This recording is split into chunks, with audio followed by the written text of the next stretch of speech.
para um físico, a maneira mais natural de contar a quantidade de matéria numa determinada amostra seria contar o número de átomos, né? Só que os objetos macroscópicos têm um número muito grande de átomos, tá certo? Então, ao invés da gente fazer a conta dessa maneira, a gente faz de uma maneira um pouco indireta, que é assim. Primeiro, vamos lembrar aqui a unidade de massa atômica. Você veja aqui da maneira como eu defini, né, 1/12 do átomo de carbono e tal. Então, você tem a massa do átomo de hidrogênio, é aproximadamente 1 unidade de massa atômica. E se eu vou usar, então, 1 grama de átomos de hidrogênio, estou falando de massa, não estou falando de quantidade de matéria. Pego hidrogênio até que tenha lá 1 grama. Né? 1 grama é uma quantidade bacana de átomos. Quantos átomos eu tenho em 1 grama de hidrogênio? Na verdade, é o quociente. O número de átomos que eu tenho em 1 grama de hidrogênio é o quociente entre 1 grama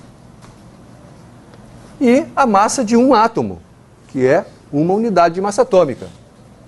Isso aqui é a quantidade de átomos de hidrogênio que tem em 1 grama. Esse número eu vou chamar de número de Avogadro. Estou batizando ele. Esse número foi medido pela primeira vez no início do século XX e vale aproximadamente 6,02 vezes 10 a 23. É um número que, para nosso padrão antropomórfico, é um número gigantesco, né? Esse número funciona como um número tradutor entre o que acontece no mundo macroscópico e no mundo microscópico.